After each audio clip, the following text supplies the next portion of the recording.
All right, it is a Tuesday edition of AU Undercover and Sidelines. Producer Brendan Martin making everything happen behind us. And Doug Dean going to join Ronnie Sanders and me in just a moment. Ronnie, where do you even start with so much stuff happening down at Auburn? Big game tonight, Vanderbilt, and Saturday, the first time ever. Number 1 Auburn, number 2 Alabama, and the IBOB, as Kevin Skarbinski calls it, the Iron Bowl of basketball. Brendan smiling a little bit from what happened Saturday, but we'll just moving right along. Nothing to see here, Ronnie. Yeah, it's going to be an interesting weekend. I think this is the first time there's ever been a 1-2 matchup in the Southeastern Conference. And for it to be Auburn and Alabama, that's pretty, if it was Kentucky and Tennessee or Kentucky and Arkansas back in the day, or even Kentucky and Florida, when Florida was good, that's one thing. But I mean, for it to be Auburn and Alabama, that's a pretty unique thing in this state. And one thing, I've lived back here 4 years. We lived in Orlando for 12 and lived in Gainesville for 3 before that. And it matters here. Everything does. And it's not just football. It's basketball, it's football, it's softball, it's academics, it's, endowments, it's everything. So it's a pretty neat thing right now. It really is. And looking on, I go to the AU Undercover website, I'll admit it, 15 times a day probably. And there's a lot of great content on there. Doug Dean will be on in just a minute. Before we do that, DJ Durkin news on the contract extension is a big deal. It is. I think he had some interest from some other places, and I think now he's the second highest paid coordinator in the country at $2.5 million, something to that effect. So, big deal for Auburn. DJ Durkin, for those who don't know, is a Will Muschamp guy. Was at Florida with him. Is very well thought of.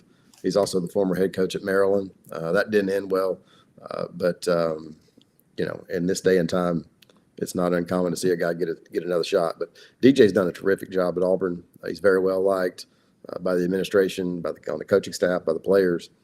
He's really been terrific. I think a much different aura around him versus Ron Roberts last year or the year before. Yeah, and Ronnie, Auburn does a great job of keeping their players. If you take a look at the portal, Walker White was a guy I think a lot of people had high hopes for, but at best he would have been third on the depth chart. So Auburn didn't get hurt in the portal, but they brought some really good players in. Before we get into a lot of basketball talk, can't talk enough about Auburn football. Kind of take the portal, what Auburn brought in, and see where these guys are going to likely fit in. Well, they went out and signed the kid from Oklahoma, who's expected to be the starter. And so right now you've got four new quarterbacks. They always want to carry 4. Freeze likes to carry 4 quarterbacks. So you've got 4 quarterbacks, 4 new quarterbacks in the room. So it's well,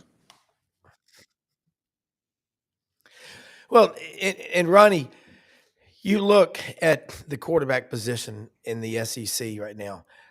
You've got everybody's been waiting on Arch Manning to assume the mantle at Texas, but I can't remember a year where across the board there's less depth at the position. Garrett Nussmeier, LSU, he's ranked by a lot of people as the front runner for the Heisman Trophy. That surprises me. But if you look at LSU, you brought in Joe Burrow from Ohio State, 2018. 2019, he wins the Heisman. Jaden Daniels, 22 and 23 from Arizona State. Now Auburn's bringing in Jackson Arnold from Oklahoma. When he came out of high school, I think he was the number 4 quarterback in America, number 10 overall player. I think he grew up in the Atlanta metro area, moved after his sophomore season to the Dallas Metroplex, and had 2 big years out there, goes to Oklahoma. Wasn't working out for him. 46 sacks Oklahoma gave up last year. He didn't have much of a supporting cast. Contrast that to what he's going to have when he steps on campus, when he's already at Auburn to start spring practice. Well, I think it's important that he's there for spring, and Auburn overall talent wise is better than it's been in, I mean, considering you had four consecutive losing seasons, Yeah. uh, it's been pretty rough for the last 4, 5, 6 years, whatever it's been. So um, the talent level is significantly upgraded over the past handful of years. So he should be in a position where um, he's going to have a chance to be successful. That being said, I mean, Freeze likes to throw the ball, and he will have plenty of chances to throw the ball. And there's some really good receivers. Now Auburn found a bunch of ways to lose games last season, so uh, we'll see how that works out. But he should have plenty of talent to go out, block for him, catch the ball. Running back, you got to figure out who that is. Jarquez Hunter's gone, but there's plenty of talent for him to spread the ball around. And you look at the receiving core. What's amazing to me is that Bryce Kane and Malcolm Robinson uh, and Malcolm Simmons and Perry Thompson and Cam Coleman all stayed. Mm-hmm. Plus an addition with Eric Singleton from Georgia Tech.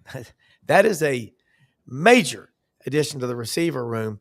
You got Jeremiah Cobb, Damari Austin, some other guys, Alvin Henderson coming in out of Elba at running back. And your guys are expected to pull out of the driveway like they live in the middle of the interstate, doing 110 when they get on campus. And a lot of that's they come in January. Talk about this freshman receiving core, how much development you saw in year one, and who you looked at and you said, man, maybe he's not that good. But I don't know if you got enough tape on anyone other than Cam Coleman to say that, and Malcolm Simmons. Yeah, I mean, I agree. I mean, obviously, coming out of high school, all those guys super talented, and I think all of them can play. You talk to people around the program, and they feel really good about the receivers. They feel really really good about the quarterback room.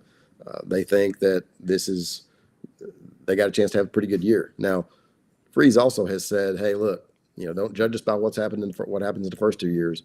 Judge us by what happens in year 3 or year 4." Well, now it's year 3. Yeah. So, we're about to find out. And in this day and age, yes, he was left a mess, but the rebuild in this era right now with the portal, the window is shorter, and uh, there's going to be some pressure. Now, do I think Auburn's going to have a good year? Yes. Do I think if it starts slow that there's going to be a lot of chatter? Absolutely, because that's what makes this job and a lot of other jobs great, because people want to win and the support is there. And, it's going to be an interesting year for sure. But there are a lot of people around Auburn who are super excited about this coming season. Well, they do want to win right away.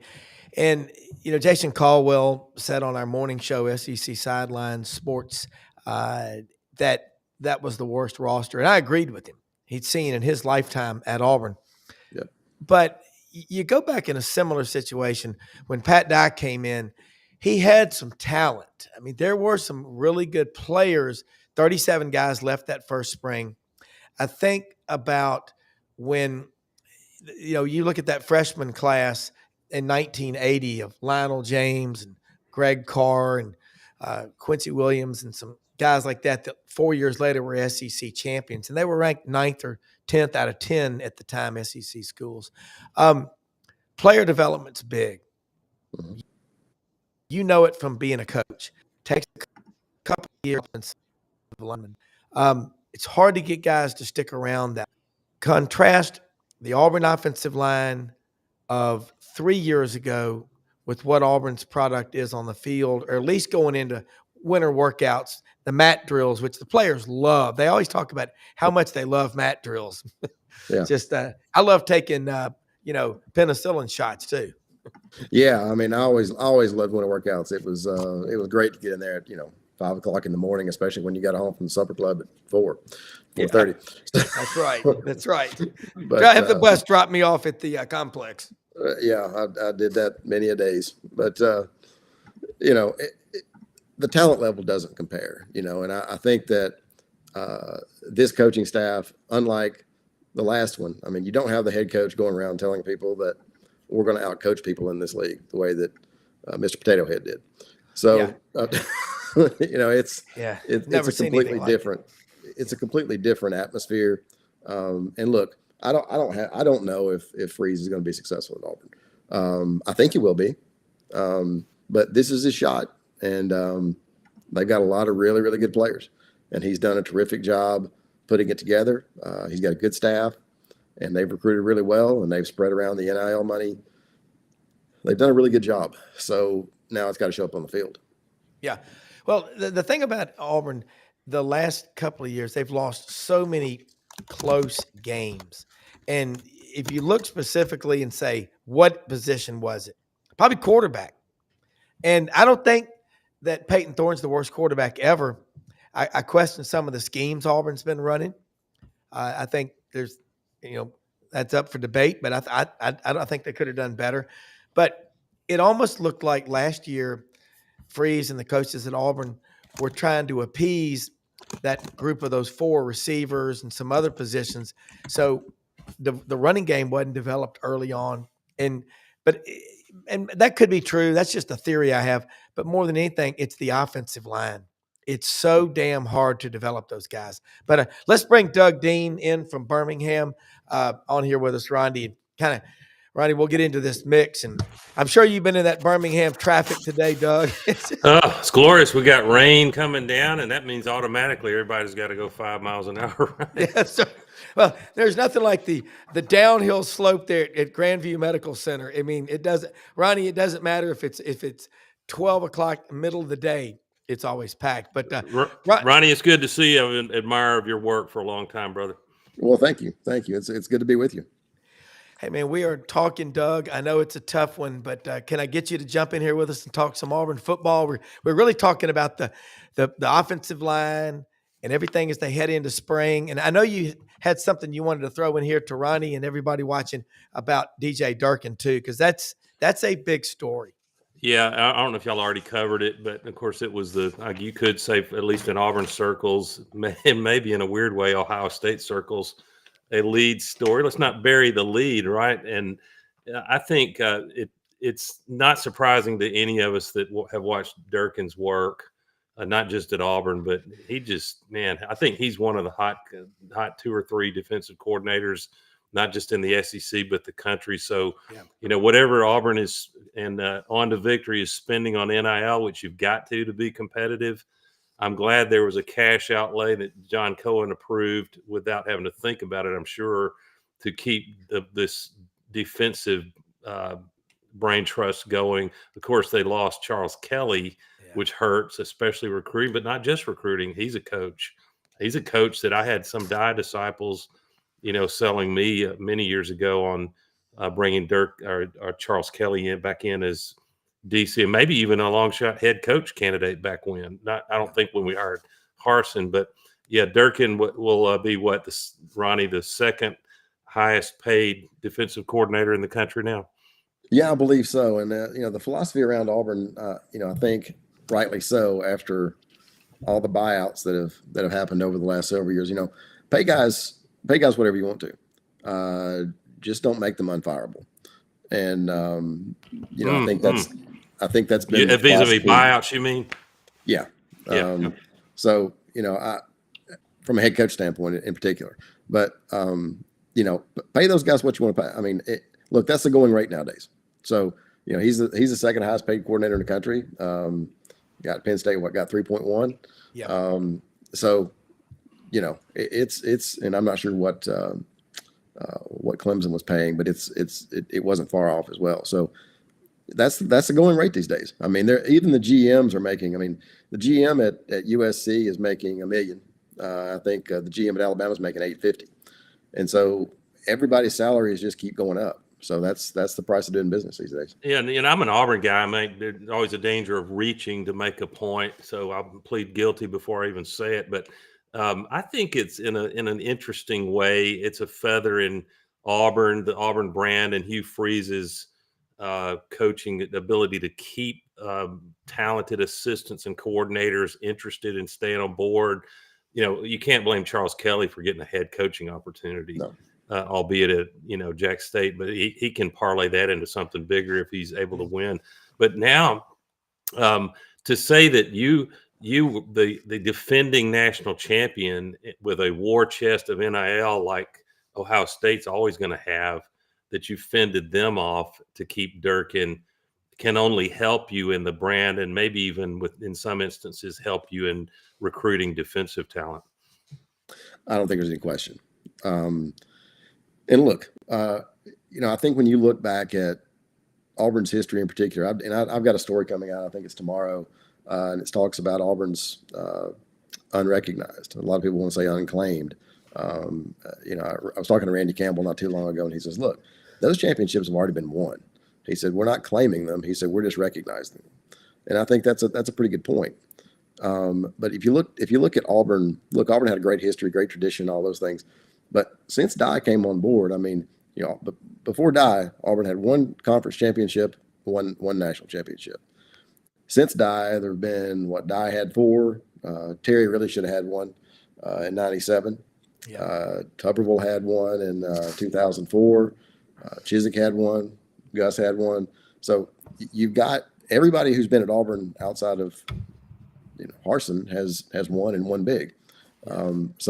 Jay Jacobs was on the podcast not too long ago, and he talked about the '89 game and how it really elevated Auburn's profile. It changed so many things, and I think he's 100% accurate. And I think a lot of the younger people on our site have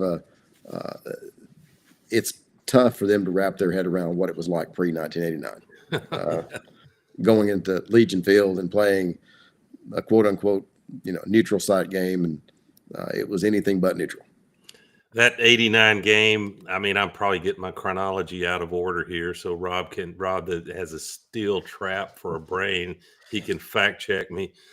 But I think the specter of that '89 game and Curry unable to win 3 in a row and getting fired, the fear of all. I hate it. Sounds silly to say Alabama would ever fear Auburn, but I think at that point with Coach Dye riding high, it did. And so it was not long after that, dare I say, because I love a good conspiracy theory, guys, that the brain trust in Birmingham said, we can't, this cannot stand. And it was not too long after that we started hearing in the news Eric and Twilita Ramsey. So, when you're starting to play well in Auburn and it looks like you're sustaining winning and championships and you have a chance to really take over, you have to watch all horizons, because you're not just having to take care of your own winning. Sometimes you're having to defend. I think it's just a different world now. As Lane Kiffin said a couple of summers ago, Rob, the NCAA has legalized cheating. So here we are. Yeah. Well, and I think a lot of people too, you look around at some people would say that, I'll quote Steve Spurrier. Their scholarships were worth more than ours were. And, I'm not accusing anybody of anything, but at the same point in time, now that everybody's on a level playing field, it's going to be really interesting to see, how that plays out. I think is the great Dukes part of your site, Ronnie? He worked with us for a couple of years. He is doing his own thing now. He's doing his own thing now, but that could change. I just want to give him credit, not be guilty of excessive plagiarism more than Jeff Berger plagiarized, right? If you know that war story. Remember it well. And it's a great one. I'll tell that at another date. But I was mesmerized to hear what Eric Singleton is doing in voluntary workouts. That, you think we're not going to sign anybody at wide receiver or return that it has more elite top end straight line speed than Malcolm Simmons, but we did. Eric Singleton is running I think it's a sprint exercise. He called it catapult or something. You probably know that, Ronnie.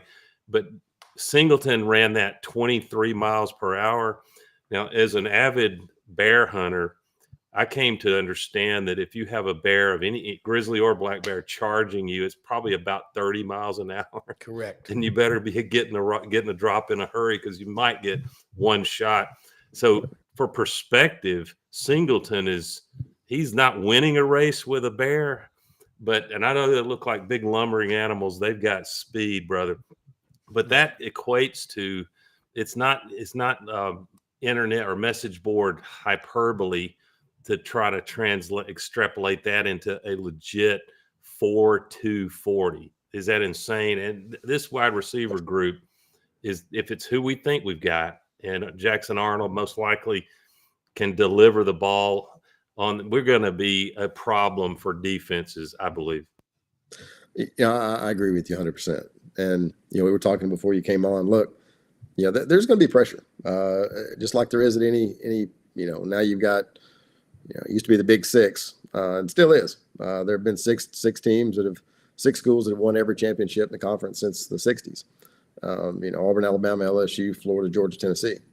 So, when Texas or Oklahoma breaks through, that'll be the Big Eight, obviously, but it's a tough deal. It's a tough conference, and it's going to be a lot of fun to watch. And I think, although I'm excited about our running back room, I don't want to be so orange and blue tinted glasses that I act as if we're not going to miss in a particular game Jarquez Hunter. To me, the way he could break tackles, nothing is there, and he could turn it into a 6 or 7, sometimes an explosive 20-yard run or more.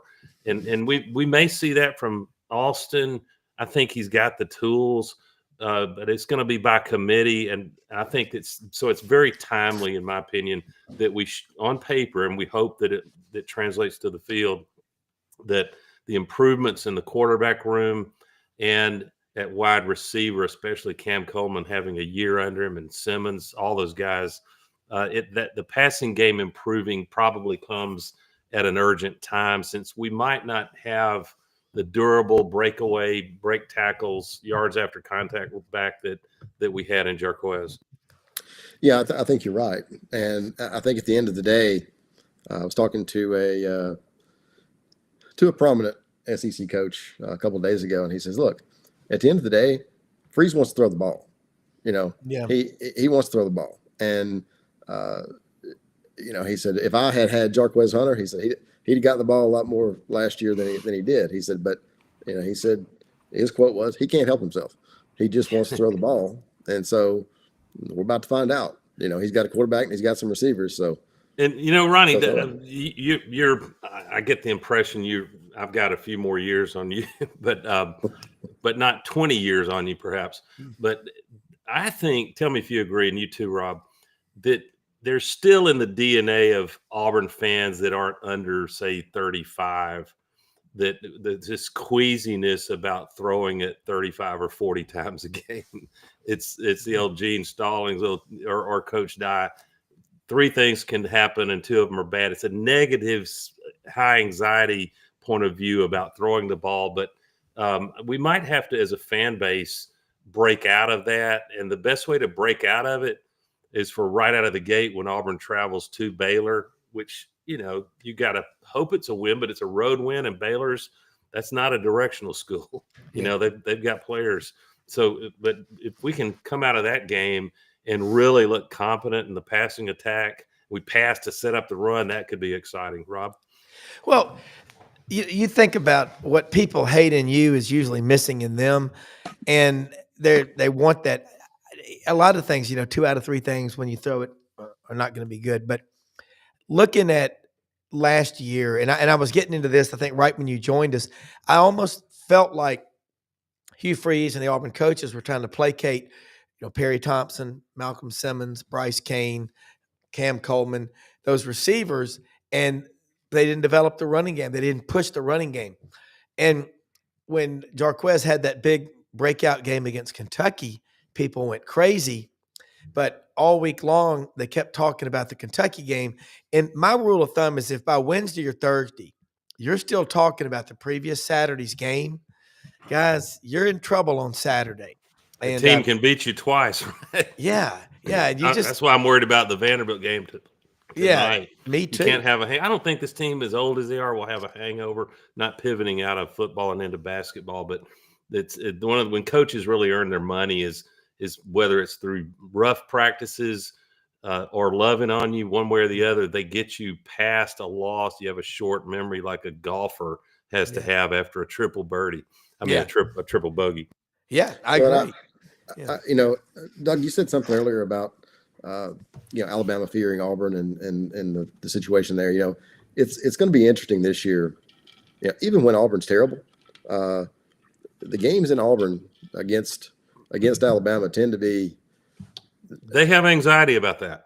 Yes, and that's not me saying that. That's my good Bama friends that I count and whether I hunt with them. And there's some classy ones at high IQ football, and they do not like coming to Jordan-Hare Stadium. No, and I worked for Nick Saban at LSU, and know plenty of people who have worked on his staffs over the years.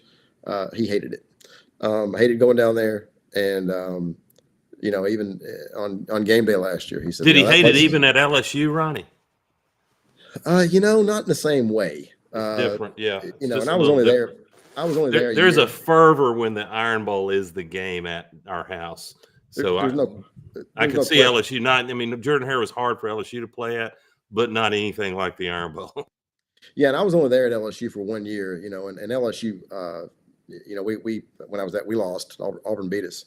But it was. Coach Saban said it was. His quote was, "It's haunted." 2 or 3 years ago now, one of Alabama's players came out on the radio and said that, "Hey man, my teammates say that Jordan-Hare, it gives their players superpowers." And you see quotes like that over and over again. And look, I've been to a lot of Iron Bowls, and I still, my wife, she's a Florida Gator, and we met down there when I was working down there, and I remember taking her to her first Iron Bowl, and she looked around, and she's like, "Are you serious?" I'm like, and she'd been a part of big games. She was a sports nutritionist. She'd been at, Florida State and Florida, Georgia. I mean, so she'd been around big games. This is a whole different level. It is. And one of the things about it is at Auburn, the old Tommy Agee saying, if you're going to play Auburn, you're going to have to get down in the dirt and play a full 60. And the crowd, it's almost a religious buy-in. The crowd loves Auburn with there's so much fervor and but it's a love of the laundry, and they love those players. And I think just my take on it is Auburn's doing an exceptional job of keeping their players around, and it's through NIL. And I have a friend who runs one of the collectives for Auburn, and I know some people involved in it, and I talked to him about it. Yeah, I don't like NIL. I don't like the portal, but either you embrace it or you are just going to be yesterday's news. You're going to be a dead man walking. And I think Rob Dabo sounded antagonistic to it for a while, but he did. Reality has brought him around, hasn't it? It has. And Ronnie, when he gets back on here with us, I want to get the take on that, because we talked with Jordan Davis Hill, 24/7 Sports, who covers Georgia, this morning on the show. Kirby likes maybe 5 or 6 kids a year if they're the perfect fit, but he builds his program out of high school, and that is the way he does it. Lane Kiffin doesn't like to recruit that much, so he likes to get the kids that want to come, the best ones, and then he's going to go, and Lane Kiffin's going to go say, "Hey, I've watched you at XY school, Z school for a year or two. I want to pay you to come play for me at Ole Miss."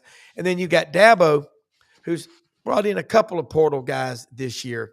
But those are the 3 schools of coaching: the Kiffin way, the Kirby way, the Dabo way. But Ronnie, I gotta ask you, and you know that Auburn culture really well. You've also coached against it from afar, and I think that's something Terry Bowden was big on. And I got to say this, and you and I were talking earlier today. If you go back when he was hired, and right after the press conference, he jumped in that car in that Christmas parade in Auburn and ran out, recruited Willie Anderson out of Viger. He went and got Marcellus Mostello out of Gadsden. He got the big tight end out of Theodore, Alabama. He kept Auburn in August of '93 when that probation was announced. he gathered that team down on the field. My friend, the late Mark Green, the original Auburn blogger, called me on the phone. He said, Brown, you should have seen this, man. We got something special. And that freshman quarterback out of Blunt, Damian Craig, is going to be big one day. But he said, I think I've heard of him. Yeah. And Terry Bowden gathered them around and said, hey, look, there's two ways we can handle this. We can have a cry fest, or we can dig our heels in and shut out the outside world and win every game, because I've got talent out here and y'all know how to work. And he needs to get credit for that, because there's a lot of criticism of Terry Bowden. But I have said this always. He kept Auburn relevant when Auburn could have been irrelevant and down into the abyss of football hell. And for that alone, he deserves a special place in Auburn history that I will never forget. And I think he's kind of on the comeback tour, I hope. But he needs to be recognized for that. Rob, Well, Rob, this is an Auburn-centric show. Is that fair to say? This hour, whatever the time frame is, so I can get away with the seeming partisanship. And I'm happy to be wrong. When you're an Auburn fan, you develop a thick skin because you get treated to. I've said, Ronnie, that our problem in Auburn football is our standard deviation is way too big. We can go 3-9 and the next year run the damn table and or make a playoff. And I would like to shrink that a little, where a bad year is 8 wins and a big year is you're in the playoff, and we can do that now. But I was thinking, if you look at the strategic architecture of college football right now and how the playoff system works, and the fact that last year, if we didn't have the insanity of conference champions, for God's sake, in lesser conferences getting a bye, an open date, and then I think there was an argument, not a strong one, but an argument for South Carolina, Ole Miss, and Alabama, or at least one or two of those to be in it. And certainly if we got to 16 teams, they're in. So now what has been missing in the architecture? Sometimes we have self-inflicted wounds, right, Ronnie, where we hire the wrong coach, or we have infighting, or we have too many cooks in the kitchen that happen to be billionaires that want to say in it who can, and I'm going to give them a say if they're the committee that runs Auburn football. But what was also missing, arguably, was for a program like Auburn that has all the ingredients to attract talent, but we didn't have necessarily the ability, what I would call a true level playing field. I think right now there are always going to be the Ohio States and the Texas programs and others, and Georgia and even Alabama, that have a lot of money and they can go build or buy a roster, but so can Auburn, enough to be really competitive. And so I think now if we can start, this year is going to be very telling. My hope is, I'm not going to be one of those irrational Auburn fans that says 10 wins is the ceiling, or the floor this year. That's kind of absurd. If Ole Miss with that roster couldn't do it last year, then we know how tough it is. But I believe the roster will be there, and it's up to this coaching staff to deploy it and make it happen. And you need a little lady luck along the way. But I hope that Auburn can either be like the South Carolina or Ole Miss to it. We don't have the roster Ole Miss did last year necessarily, but it's not way off from that if Jackson Arnold delivers. So I'm hoping that Auburn can make that next step. And then when we get into mid-November, you're talking about, if I'm right, you're talking about the Iron Bowl really meaning something about potential. If you win it, you make the playoff. Yeah, there's no question. And you talked about a couple of different things. I'll hit Terry Bowden first. I agree with you. I was texting with Terry today. We've actually have him on the podcast next week. I think he deserves a lot of credit. That'll be fun. It should be, and he's doing much better now. He had some health issues, had COVID. He's doing much better now, and so I'm glad to hear it, and I'm glad that he's coming on. I think that some younger generations really that it's almost like that chapter of Auburn history. There are certain people around that want to erase that, and I'm not sure why. I guess I do know why, having been there, but Um, there's no reason to, because if you look at Terry, I mean, won his first 20 games, 21-1, and then won 8 the next 2 years, and then won 10 in 97. And look, if Karsten Bailey doesn't drop God knows how many passes in that game, then Auburn wins. I think we lost 29-30. So, in the next year, obviously the bottom fell out, and there were a lot of reasons for that. But as far as leadership at the university, I think that's been the biggest issue at Auburn for years. And the biggest problem was, you had Gouge, who was completely unplugged from athletics. You had Stephen Leith, who was completely plugged into athletics. And, tragic hire.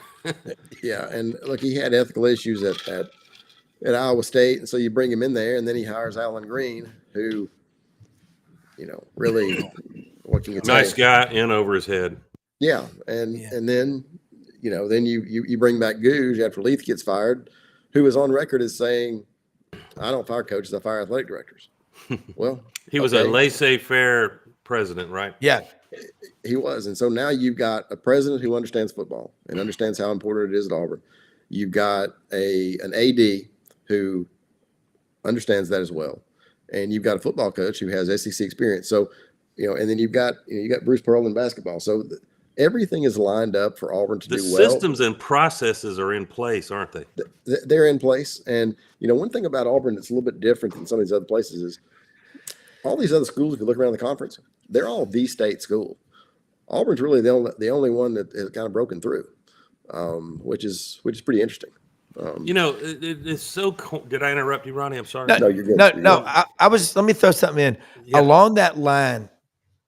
When you're not the University of, when LSU is the University of Louisiana, even though there's the University of Louisiana in Lafayette, but that's what makes Auburn such a unique story right there. And as far as the alignment, about 3 weeks ago, we had Paul Feinbaum on the show, and then Brendan had interviewed Mountain Brook resident Paul. Yeah, that's right. Back into the city. But we had Paul Feinbaum on. Great conversation. And then Brendan also added to the show. He had interviewed Urban Meyer and Steve Spurrier. And Urban Meyer made a great point. He said, I think what you have to have is alignment. He said, if you have alignment from the president to the athletic director to the board of trustees and regents and the faculty, the alumni, the coaches, you can accomplish anything. And that man detests losing. Hugh Freeze, I know a lot about him from Memphis, from people that coached against him. I've heard everything you can imagine. He can recruit. And he's at a place with a super passionate fan base, Ronnie. I would like to see Auburn welcome back Terry Bowden, Doug Barfield, all these coaches, because Doug Barfield left a lot of talent for Coach Dye to work with. He had P.W. Underwood as defensive coordinator. I knew P.W. when I was at Southern Miss. Yeah. He used to come over and we'd hang out, and he was a piece of work now. He's something else. But good guy. And think about it, the national championship win over Oregon. 17 of the 22 starters on that field were Tommy Tuberville recruits. So we need to, and I thought that was cool that Cliff Ellis kissed the AU logo Saturday when he came back for that recognition 25 years later. But Ronnie, I can't wait to see Terry Bowden on here. If you can't forgive people, there's something wrong with you. You invoke Terry Bowden, and I've got, I think a rational Auburn person, two things can be true as the cliche goes, guys. That you can be aware of and not, dismiss that Terry, I'm sure Terry with his close friends would say, here's a few missteps I made. We're human, I made at Auburn. But and I can't imagine what it must have felt like to be coach at Samford, and you come in your first year and under the weight of probation, you run the damn table. And that's a lot sometimes people don't cope with success defeat can do weird things to you. But I will tell you this: one of the odd things for me to understand all that about Terry and things that I wish had gone differently, but also to look at um, two or three of my absolute favorite, and I was there live and in the flesh. Auburn games were with Terry Bowden as head coach, and probably the my absolute favorite wasn't even at Jordan Hare. It was in 1997 in Death Valley, and that Oh God God. Almighty, that game. I was walking in the stadium. I think I've told you, Rob, and there was this throng of people. You know how the line backs up to get in, and I've got Auburn garb on, and this beautiful brunette LSU co-ed comes running up to me. And I thought, is this someone I know from ages ago? And I thought she was going to say, "Hey, welcome to Death Valley," and she said, "Auburn sucks." Yeah. Like, right, this is a woman, a female student. I said, "Welcome to Death Valley, brother." Yeah. And that game, Bill Oliver told me, if we didn't have Takeo Spikes on defense, LSU Cecil Collins would have run for 500 yards. So that was Yeah. just one. And Damian Craig was a hero. God, Takeo. So I'm grateful to Terry Bowden, not to mention that one in the swamp in '94. Good grief. Yeah. Well, and you look around. I mean, there were so many great games. I mean, the '93 Iron Bowl. I was there. We got to the gas station there. I forget. Right Hey, off Ronnie, 280 there. you see that right there? Oh, I've got the hell same one in my yes. office in there. My dad painted that. Tommy Is that right? Bowden I deserves. can get you a copy if you want one, Doug. Oh, that's the Florida. I was thinking The of the catch. '93 Alabama, but Yeah. Tommy Bowden, an underrated call that Tommy Bowden suggested from the press box. Fourth down, was it 4th and 10 at the 35? You don't want to punt there, but to take that chance in that '93 Iron Bowl, unbelievable call right there. Yeah, Yeah. and you look at that coaching staff. There are a lot of good coaches. I mean, Pete Jenkins, Rick Trickett, God, yeah. Jimbo Fisher, Joe Witt, Tommy Bowden. I mean, there were a lot of really, really good coaches on that staff. Allison, I'm sorry, running back coach Ronnie Allison. Rodney Allison. Yeah. Rodney Allison. He messaged And me you on had Facebook not long ago. you had it. And if you look up here, you see up there, the one I'm looking at right there. That's the 1982 Auburn Tennessee game. My dad painted that. That's Bo early in the season as a freshman going over the top against Tennessee successfully for a 2-point conversion. Just Yeah, kind of, and I've got a piece of the '97 when we beat Alabama, and my future roommate Freddie Kitchens was the quarterback in '97, and the goalposts came down. Yeah. And I've actually got a piece of the goalpost sitting in my office in there. And you think we might have a lurking Bama fan or two, which would welcome guys with open arms. It's happy hour, and it's nice to be able to enjoy the show at happy hour instead of your 8 a.m. hour, Rob, when I'm have to drink coffee with it. Now, if I'm Frank Duffy, I've got a little Irish whiskey going, but yes, sir. I honestly, you think of hiring decisions and how history takes a right or left turn or hits the ditch. But wouldn't it be fun if you could somehow play out what might have been? Think about this. If Alabama had hired the great Bobby Bowden when they insulted, and he would say, and to be fair to Alabama, they can go through a process however they wish as a headhunter. I don't think you hire a headhunter to hire a college football coach if he's as proven as Bowden. But if Bobby Bowden comes to Alabama and all the advantages and leverage and recruiting advantages they had at the time, I shudder to think how things might have gone. But I guess we would have been treated to a Dye versus Bobby Bowden Iron Bowl rivalry that would have been one for the ages. No question. Terry Bowden never would have been the head coach at Auburn. And furthermore, let's extrapolate that on out. What if Rich Rodriguez takes Alabama before, and backs out and Nick Saban's the right and left turns of what might have been. Yep. I mean, if I remember right, Steve Spurrier actually flew in and considered taking the Alabama job. Flew in one night, looked at facilities, and then went back to South Carolina. So there were a lot of different things that went on. Ronnie, I want to play a little rapid fire with both of y'all. You think about the changes that are happening we had 23 teams in the Southern Conference 100 years ago. There were in 1923 there were 23 teams from Virginia down to Texas and pretty much everything in between. In 1933, the SEC came together.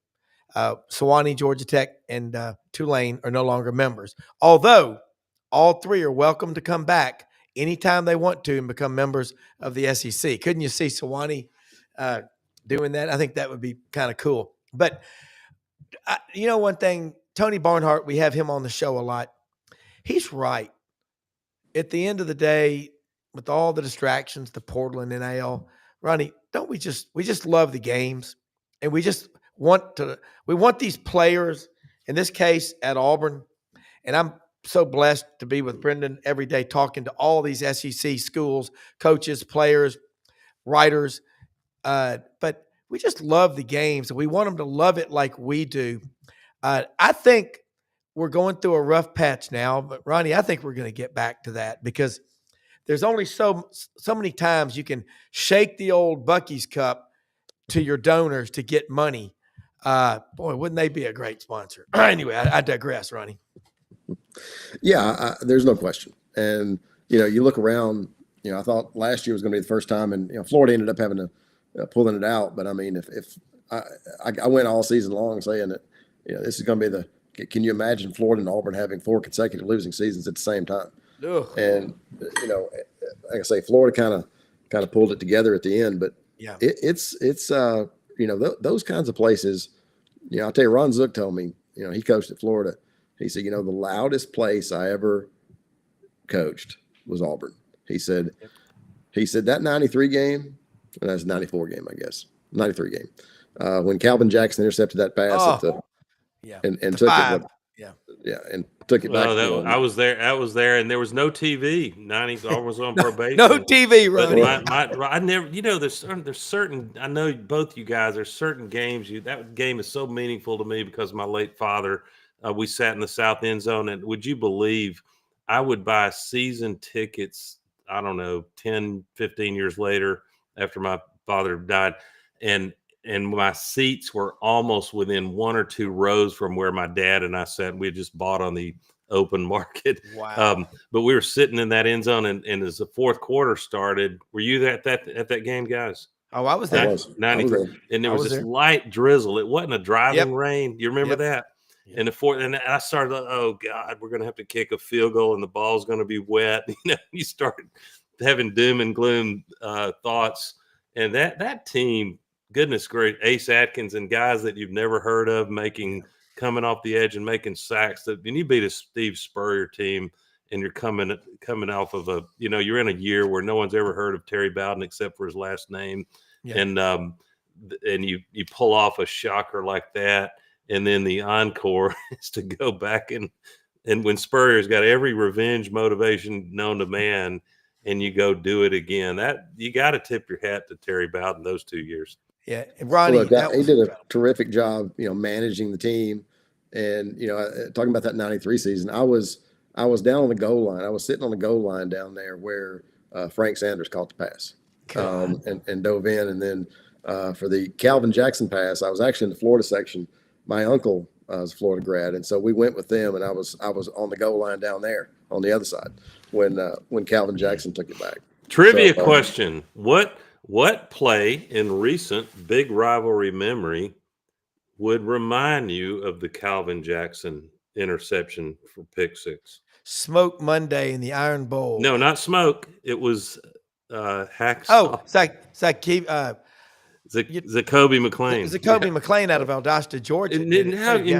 How many Auburn has no chance in that 2019 Iron Bowl, but for 2, not 1, but 2 pick 6s. Insane. Yeah. It was insane. Hey, I'll tell you, a guy, Calvin Jackson, Ronnie, at that game and Doug in '93, Chop Dog was his nickname out of Dillard High School. Auburn signed 22 players out of there. Mm-hmm. Coach Dye, by the way, told a story on Bill Cameron's show, The Afternoon Drive in Auburn. My son was a freshman at Auburn, and I got everybody, Coach Dye and everybody on the show, I sent them a copy, a print of my dad's thing of the catch. And Coach Dye got his picture. It was autographed. And I was on the show with him. He goes, Rob, that's a fine painting you did. I goes, no, sir, coach, that was my dad. He goes, you tell your daddy he's a hell of an artist. But he told a story about Frankie Sanders, his recruiting. He said, Dillard, right? they got Otis Mounds, took a lot of heat for that. Went back down there the next year, and Coach Dye would walk through the halls at that school and be mobbed by those kids. They just loved him. And he said, he goes, I walked in a room and I met Frankie Sanders' mama, and she was wearing a wig. She was going through cancer treatment. She had terminal brain cancer. And she pulled me aside and said, Coach, and he told this on the show, but he said, I want you to promise me you'll make him into a great man. And he said, I made a promise, and he's every bit of that. But just cool stories about that. That play when Calvin Jackson went 95 yards, that may have been the biggest play in the last 30 plus years of Auburn football, because it put Auburn on the map, guys. And that game was about to get away from Auburn. Yeah. And people had already picked out Auburn's burial suit, ordered the flowers, and the shovels were ready to throw the dirt on Auburn's grave. That's why I can't wait to hear Terry Bowden on this podcast, what you're going to do with him. Doug and I think you would second that, Doug, because Ronnie, the content that y'all are putting out at AU Undercover, I mean, Jason Caldwell, Christian Clemente, Nathan King, Philip Marshall. Philip Marshall he's a great writer, but he's one of the funniest people when he tells the story. He's terrific. And we do a series. We need to start it. We're going to start it back soon. It's Thursdays with Philip. And basically it's just Philip on, he gives his views on what's going on currently. And he likes to get on, and I like for him to get on and tell stories. He's something else on that. Let him go, man. Wind him up and get out of the way. And he's now. I think he's mentoring their interns. We lost Ronnie there for a second. I think and Doug, He'll come back. Doug, yeah. Ronnie, you were telling a story, but he's more working with your interns. He's mentoring our interns, and so I feel like that so they've got kind of a two-part internship, but the writing part is with Philip, and I tell him, I'm like, look, he's like an encyclopedia. Yes. Oh God, is he ever? And we've got a style guide, and he wrote it. So we use AP style, and there are certain things we like to do and certain things we don't like to do. And he, but he's a stickler for, doing things the right way. And his dad taught him that. And it's really, he's got a neat story. And, Philip came from a newspaper when we started this thing 16 years ago. And, it's been a heck of a ride. It really has. I mean, he neither one of us knew what we were doing. I was fortunate to find investors, and Philip was the first person that I hired. And but neither one of us, we had a lot of contentious phone calls over the next couple of years after we started this thing. But we broke a lot of stories, and we were fortunate. There was a lot of news. We got lucky. When we started the websites. My investors were in South Mississippi, and so then you had the Great Recession, and then you had the oil spill, and it was just kind of one thing after another. And so the fact that we were able to be successful, and we had 6 sites at that particular point in time that were affiliated with ESPN, and trying to fund all of them, and so we probably grew it too fast, but Auburn came along great, and look, there's still two. There are still 2 sites, 2 more sites on 24/7. The Oregon site is the market leader, and we started it, and then I still license it to CBS, and then the Florida State site, 24/7 bought it. So there's 3 sites on that on 24/7 that my group actually started. So we got 2 minutes left. Yeah. I want to put a quick place card on normally it's an obscure part of looking ahead to the football season, but I think for Auburn, in which we're not, I think we're getting there, but we're not.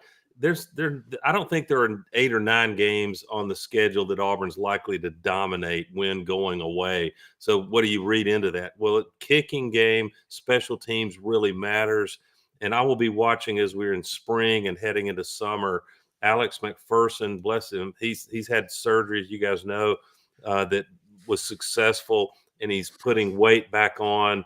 The fact that he was unable to go last year and dealt with all of that prematurely, it looks like, put Towns Magoo out there as a true freshman in big games. And then we were playing the kind of games, thanks to the misery on offense, that and Peyton Thorne's and other struggles, that we were unable to do it. But so you got this Connor Gibbs from Southern Miss that I think you could see him early season. And I hope that they, in the spring and summer, they figure out who can they rely on to make a winning field goal, because we would have won a couple more games last year with more competent place kicking. Yeah, No doubt. yeah. Ronnie and Doug, this is fun. We got to do this again. Big one tonight, Vandy in Nashville Saturday. How crazy is it going to be? And you'll be back on. We'll be back on tomorrow morning on SEC Sidelines. And Ronnie, tell people how they can follow you and all the great content you put out, because there's nobody that does a better job of covering the Auburn Tigers than your crowd. And Powell will agree with me on that one. He outed you last Friday, Ronnie. Yeah, well, I think I was outed a couple of years ago. He was it? Did I get outed again last Friday? Oh, yeah. Oh yes, he did. I didn't realize show. that. Well, check out Auburn Undercover. We have a subscription special running right now.